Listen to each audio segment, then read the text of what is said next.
Hey guys, welcome to my another mini blog. आज के blog की शुरुआत होती दिन को हम लोग फ्री बैठे थे, तो सोचा आज फिर से मुरब्बा बनाते हैं, क्योंकि हमने दीदी के घर से खट्टे मंगाए थे। तो यहाँ लेके आ गए थे हम चटनी का सारा सामान। वैसे सारा सामान हमने खुद ही भिजाया, जैसे साग, मूली के पत्ते, धनिया, पुदीना, लहसुन वगैरह सब कुछ हमने खुद ही खेतों में भिजाए, तो वहाँ से लेके आ गए थे।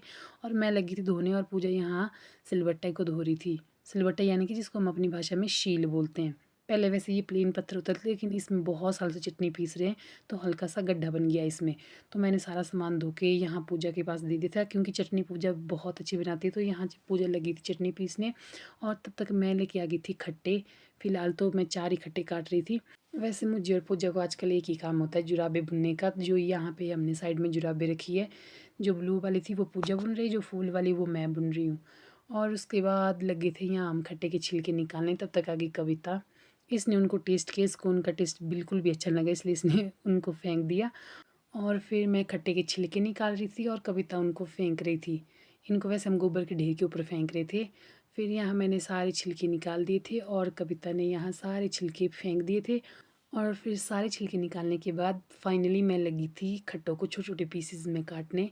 वैसे हम लोग बीज इसी में ही डालते हैं, क्योंकि हम लोग बाद में बीज को साइड करते हैं। अगर आप चाहो तो पहले भी कर सकते हैं। फिर ये हम खाने वाले बहुत हो गए थे, तो हम लेके आ गए थे यहाँ 2 खट्टे। और पूजा ने भी यहाँ सारी चटनी पीस दी थी। और फिर उसके बाद लगी थी यहाँ पूजा चटनी को खट्टे के साथ मिक्स करने, क्योंकि बाहर ठंड इतनी ज़्यादा होती है कि मेरे हाथ बहुत ज़्यादा ठंडे हो गए थे। तो यहाँ ये लगी थी इनको मिक्स करने। और फिर थोड़ी देर बाद हमारा खट्टा बन के हो गया था तैयार।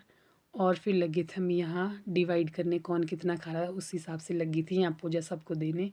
फिर आगे थे चाची वगैरह, क्योंकि खट्टा हो गया था तैयार खाने के लिए। फिर आगे थे चाची वगैरह भी। दादी बैठे थे ऊपर ही धूप में, तो हमने दादी को ऊपर ही दिया था खाने को।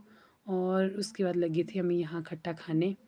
तब तक मधु सोई हुई थी, फिर वो भी जागी, क्योंकि उसको भी हमने जगाया, क्योंकि इसने बोलता जब खट्टा बन के तैयार हो जाएगा तो मुझे जगा लेना। फिर इसको भी जगाया, फिर ये भी आ गई थी यहाँ खट्टा खाने। बट इसको पता नहीं था वीडियो बन रही है, इसलिए ये ऐसे ही उठ के आ गई। और फिर शर्माते हुए ये भी हमारे साथ बैठी। वैसे हमने जितनी बार भी खट्टा बनाया, मैं और मधु हमेशा प्रात में ही बैठे हैं खाने। तो इस परंपरा को कंटिन्यू करते हुए हम लोग आज भी प्रात में ही बैठे थे। और फिर यहाँ हमने सारा खट्टा खा लिया, क्योंकि हम छोड़ते तो कुछ है नहीं।